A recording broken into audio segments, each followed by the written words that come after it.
Yo, what is up, everybody? It is your favorite fat boy Ray coming at you with another Fat Boy Takes.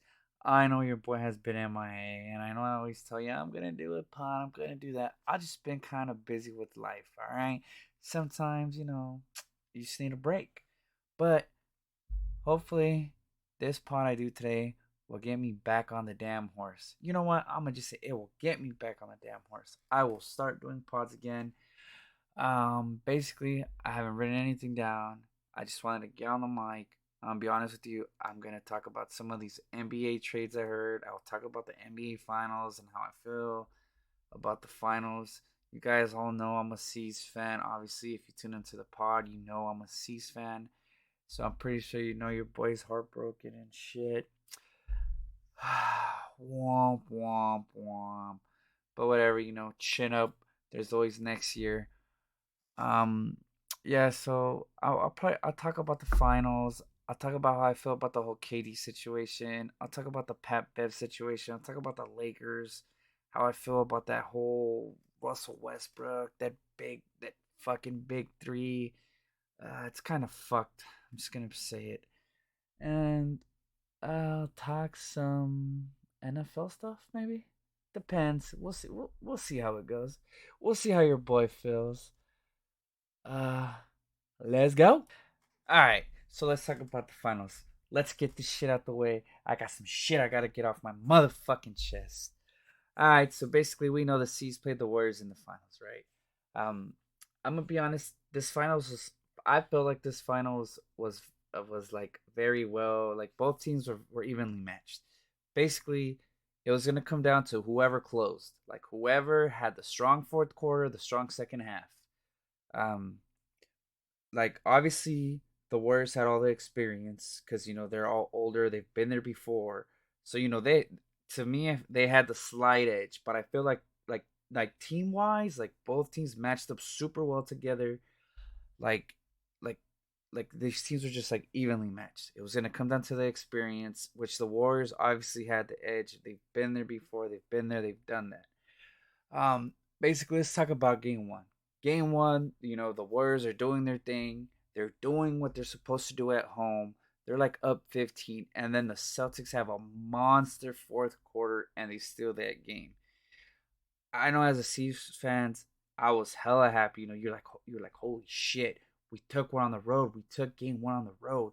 There's a chance. There's a chance the boys, tough this out. Remember, the C's played two Game 7 series, so you knew they were going to gas out. So it was cool that they won that first game. So, if you're a C's fan, you're like, hell yeah, we're in fucking business. Al Horford had a fucking monster game. He fucking did his thing. He got us that W. So did Jalen. And then game two. We get mollywopped in game two. And it's just like, shit. It's 1-1. It's cool. Whatever. We're going back to Boston. Uh, and then Boston wins game two, right? Big game from JB again. I'm gonna just say JB was the better player of this series. But let's be real here. Without Jason Tatum, how he played the two series before, we don't even get a chance to be here. He had 60 points against the Bucks. He went nuclear against the Bucks to keep us alive, and then he showed out the game seven. And then the Miami series, Tatum and Brown were just phenomenal until like what game 6 or 5, where you can clearly see Tatum get his shoulder gets injured. I watched JT a lot, so I knew right away he was injured. He didn't have any lift on his shot like after that happened. You can tell it was bothering him. But I gotta give it to him because he never complained about it. He didn't use it as an excuse, and I respect that. Even though like he just got interviewed by Bleacher Report, and the girl, he literally said he had a fracture. But mind you, he didn't use that as an excuse. He literally said he answered the chick's question. So I gotta give him props for not even using that as an excuse. So now let's get back to what the C's win game three. They're up in game four, and then they have a garbage ass fourth quarter. They literally threw that fucking game in the fucking dumpster. What was it? They shot like 10 threes in a row. And then also, mind you, Steph Curry did Steph Curry things. So big up to Steph Curry. He stole that game four. The C's should have won that game four, but their lack of experience screwed them there. and the Warriors stepped up. Curry did his thing. And then game five, same thing. Curry shows out. They do what they gotta do. And then the dreadful game six. The C's start that game six. Great. They're up like 10 points. You're like, okay, shit's going their way. And the Warriors, obviously, they were not going to give up. They've been there before. They know what it is to get punched. They literally punched the C's back, and the C's could not get up. Series over. Ronaldo, heartbroken as shit.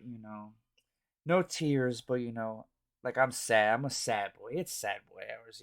Whenever you see your team get to the finals and shit the bed, it hurts. Because they shit the bed. They should have won that game four. This series should have either ended in six for the C's or in seven.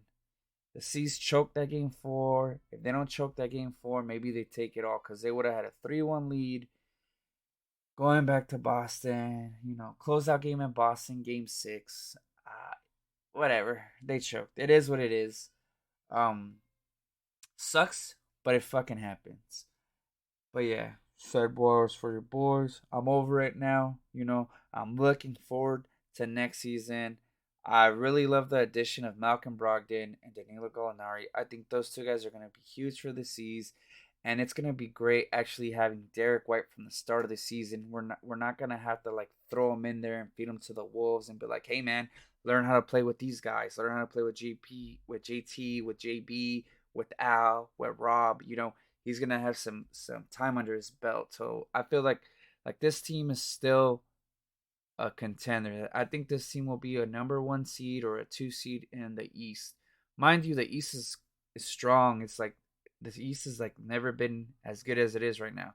You have the Sixers, you have the Bucks, you have the C's. Miami got a little bit worse, but I think Miami's still up there. Um, but yeah, that's how I feel about the finals. Your boy sad. Now let's get into the Lakers. All right, first of all, let's start with this Ham hire. I think it's cool that they hired a rookie coach. They gave Ham a chance. Obviously he's doing good things with the Bucks. He won a championship with the Bucks. Um, he's probably gonna have the same similar coaching style of Budenholzer. They'll probably play drop coverage. If you're gonna beat the Lakers, you're gonna have to beat them with 3-point shooting. I'm pretty sure they're gonna deny the shit out of the paint. Obviously, AD, is a great rim protector. When healthy, he's literally top two rim protector. I don't care what anybody says. I feel if AD's healthy, the Lakers will have a good season. Like I'm not saying they're gonna be like a 1, 2, or 3 seed because the West is fucking stacked. Like the Clippers are gonna be disgusting. The Suns are gonna be good still. The Warriors are great still. They just won a championship. Obviously, they were the favorite in the West. And also, let's not forget about the Nuggets. The Nuggets are finally going to get all their pieces. Joe Keek just had another MVP season. Murray's probably gonna ball this year, and so is MPJ. Um, the West is gonna be very very tough this year. I feel. Um, but back to like the whole Lakers stuff. Like so Ham, I feel like that's a good hire. He has to get these boys to play defense. They're younger now. They're not old. They're not old pups no more. They're all young pups. Let's see if they buy into the system and play defense. Cause let's be honest here, if the Lakers do not play defense from the start of the season's gonna be shit. Let's just be real here. If you're a Laker fan, you know it. If they suck at defending, the team's gonna be terrible. We don't know if that big three. I don't even know if it's a big three. Whatever. If they can carry the load for that offense, if the offense is trash. But I do feel like if this team is good defensively, they will be good. Um, but I like the Ham hiring. Obviously, he's gonna championship coach, so he knows what it takes to win a ring. Now let's go get into this whole Russ stuff. Like I feel like that Ham likes Russ. That's just how I feel. Like he talked him up a lot in the presser. Like, oh, you must have forgot who he is. Like he's a great player. He's a triple double machine. Like, how does just somebody that plays like that is washed? Like he's literally like going to bat for him. I have like some diehard Laker fans that are like telling me like, "What are you expecting to do? You expect to shit on him and fuck up his trade value?" But let's be honest, he didn't have any trade value to begin with. He had the worst season of his career last season. His trade value was in the shitter already. Let's be real here.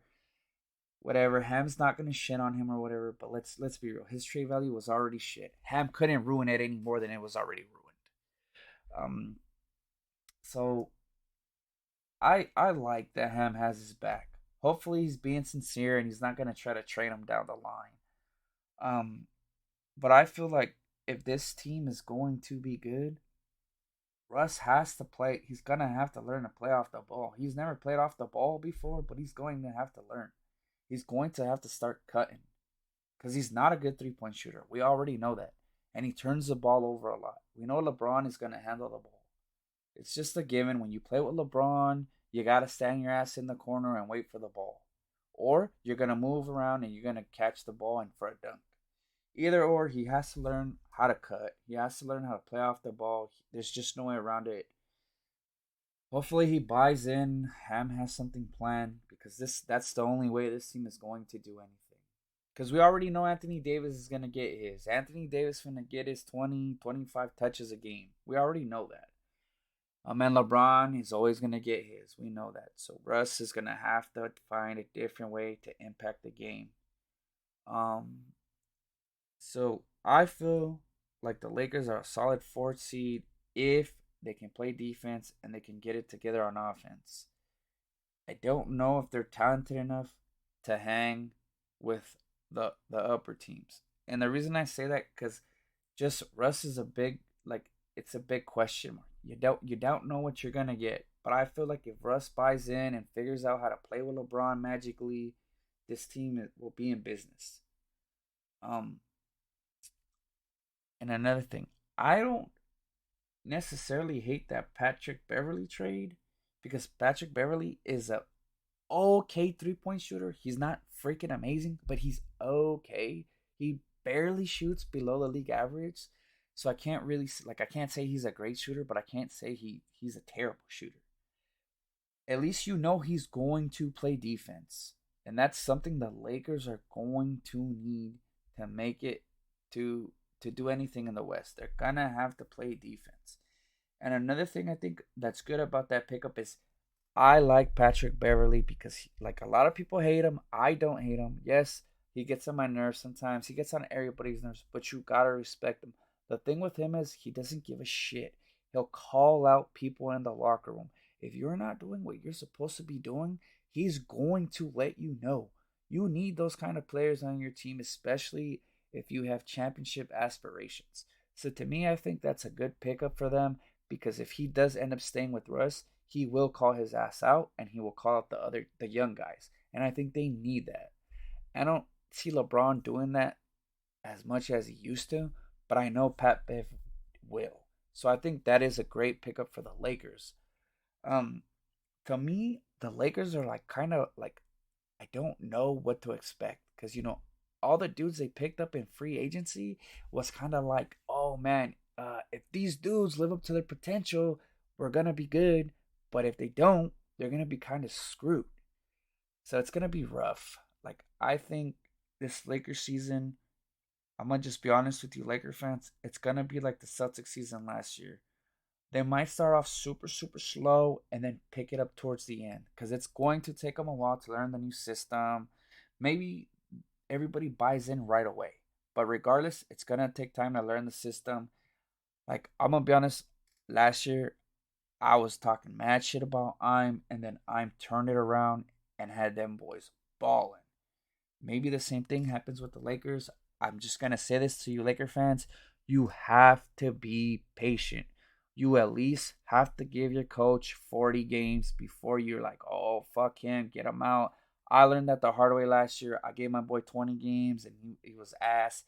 But 40 games, good indication if this team is going to do something or not. Um, and another thing, I feel like Kendrick Nunn is going to be a key piece on this team if he can stay healthy because he's a point guard. Let's remember before, I always say this about him because I think Before he got COVID, before the bubble, the dude was playing great. He was literally the starter for the Heat. He was playing good, and then he lost his job to Dragic because he got COVID, and he came back and he started playing terrible. So who knows? Maybe he's healthy this year and he plays great for the Lakers. And also remember, Dennis Schroeder is out there. If Russ gets traded, Dennis Schroeder is out there. Schroeder literally has no choice. He will take a minimum deal. He'll probably take 5, 7 mil. He'll take whatever the Lakers will give him. I'm pretty sure. Like, say what you want about Schroeder. Like, he played well for the Lakers. He fit well with them, except for everybody shitted on him in the playoffs. But I think they can figure that out if they end up getting rid of Russ. But then again, that's the thing is, it's the whole who wants Russ.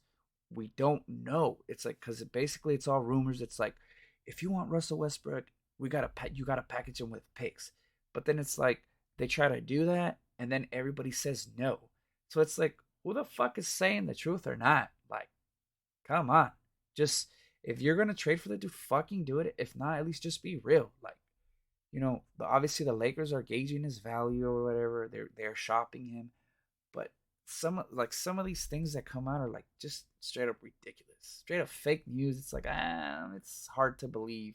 Like that report that came out the other day. Oh, sources around uh, the Lakers are saying they're gonna send Russ home.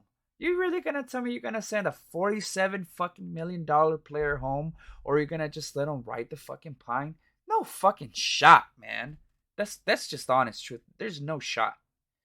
Um, enough about the Lakers. Let's move on, boys. All right, now let's get into the whole KD BS. That whole KD and Kyrie thing to me, I always felt like it was bullshit. Like I knew the Nets were not gonna trade Kyrie to the Lakers. Why in the hell would they trade Kyrie to the Lakers for Russ? That shit doesn't make any sense. KD and Russ didn't work in the first place. So to me, that whole they were talking BS, I thought that was bullshit. I didn't believe that from the jump. It just didn't make no sense.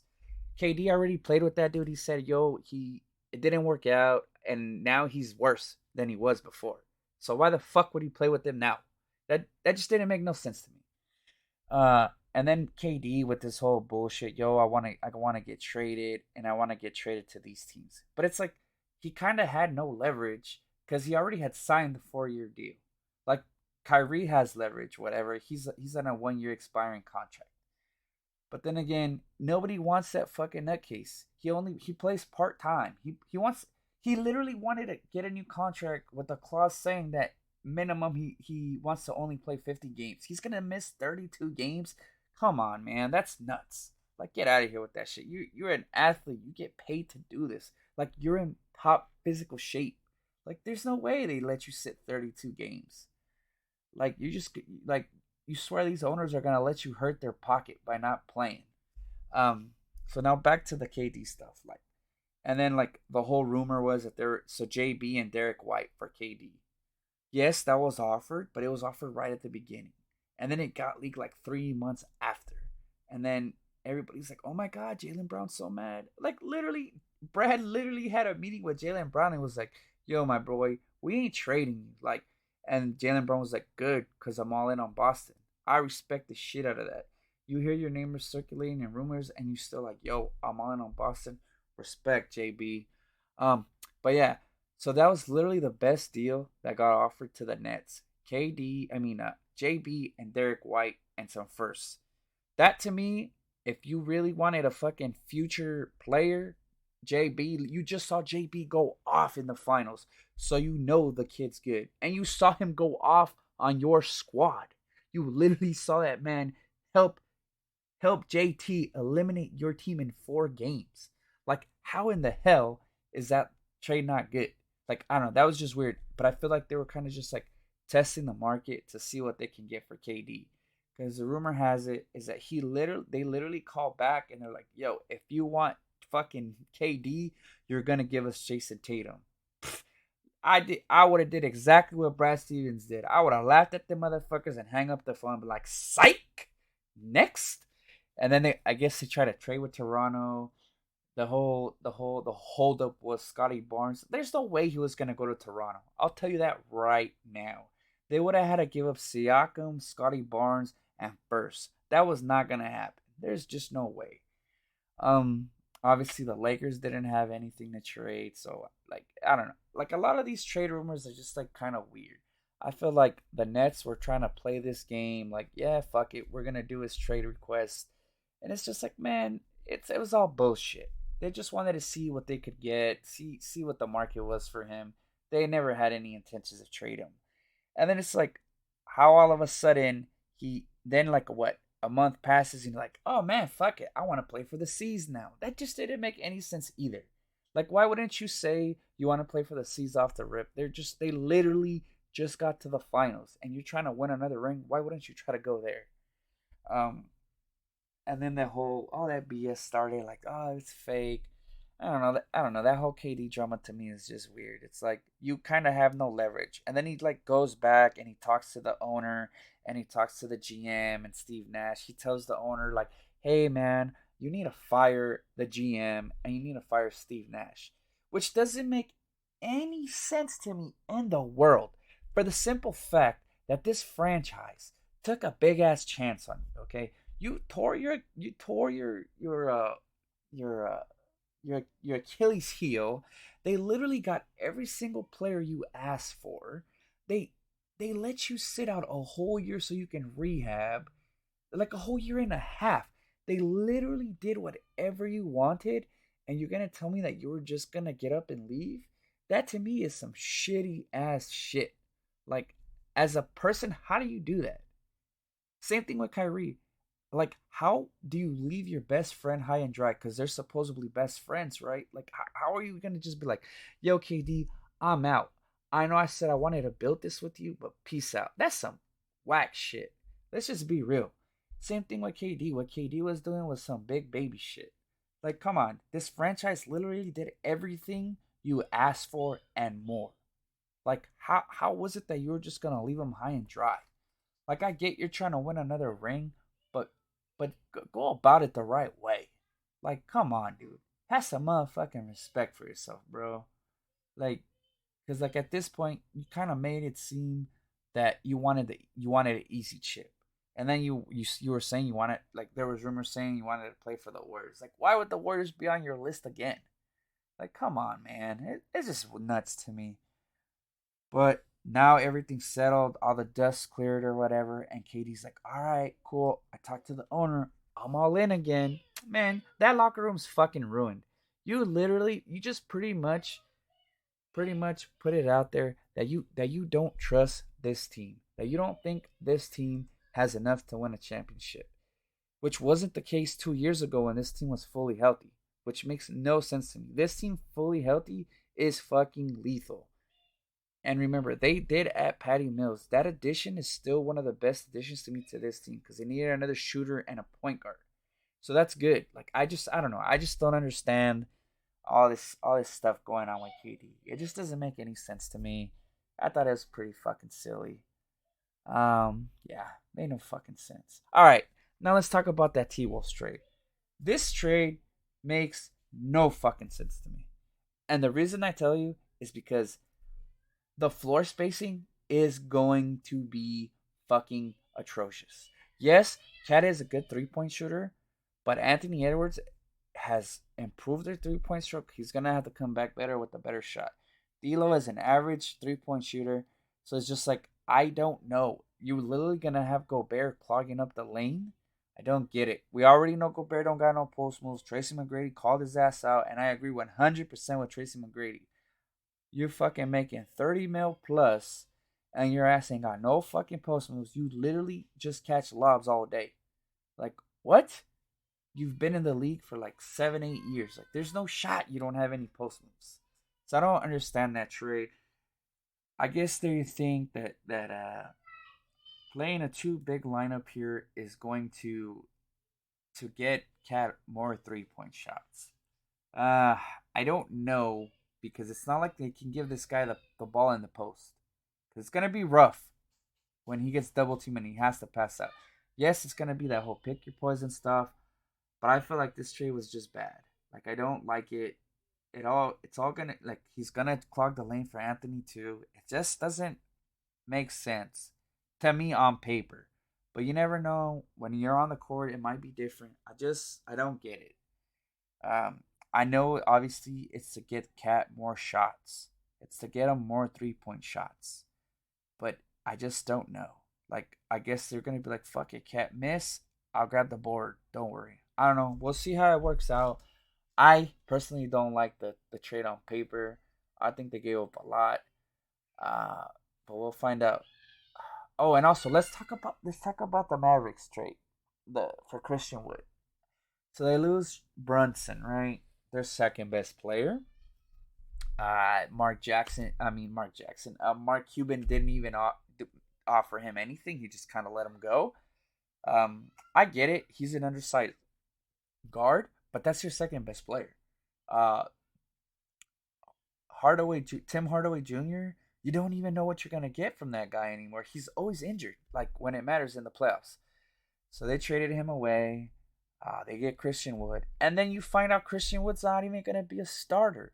So it's like, what the fuck did you trade for? Like, you're not even gonna start this dude. Like, I don't understand this trade. I've been saying it for years. If Mark Cuban doesn't put players around Luca, Luca needs to get the fuck out of there because Luca's literally just going to waste his early years there.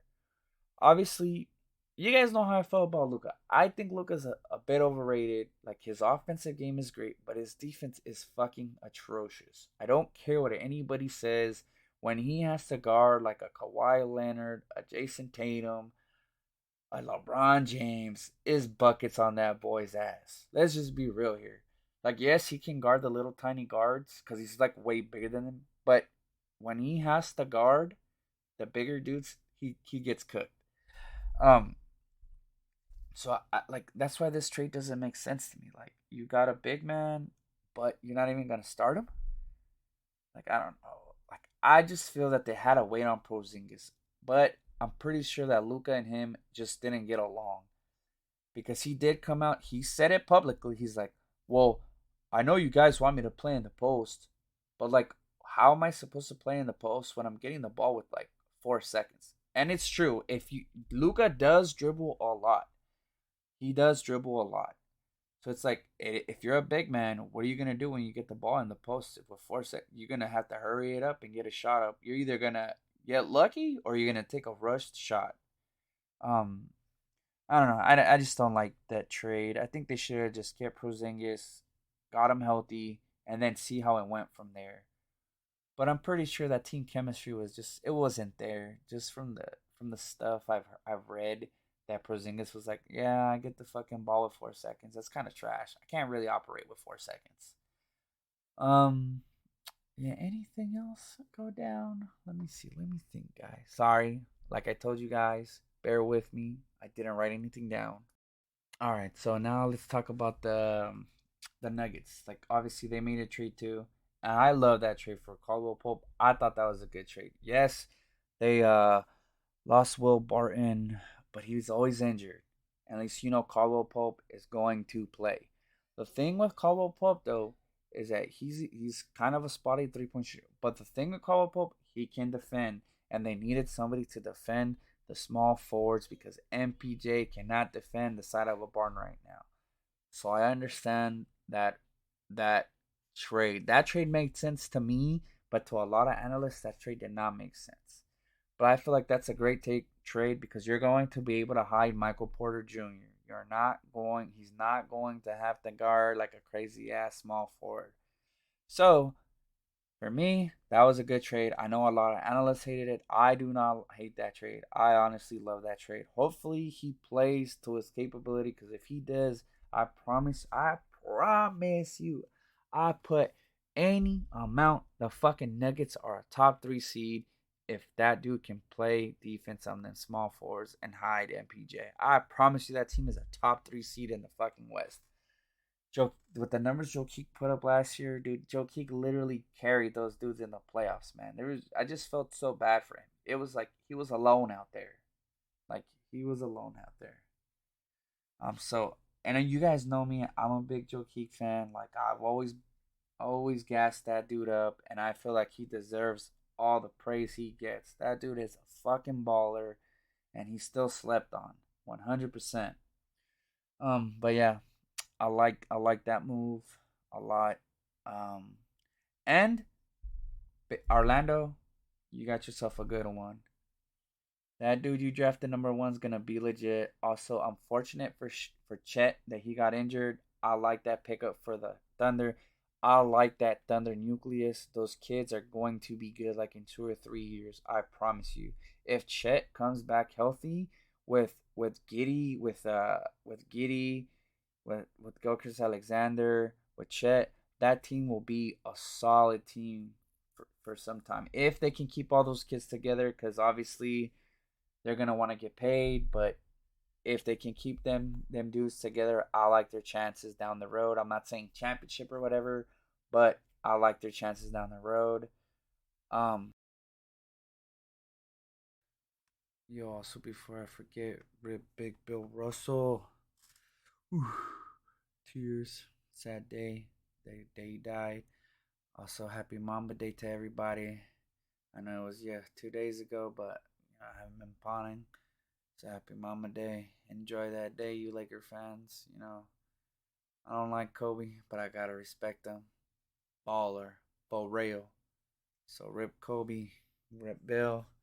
Um, all right, guys. I'm gonna just keep it short and sweet. I'm gonna end the pod here.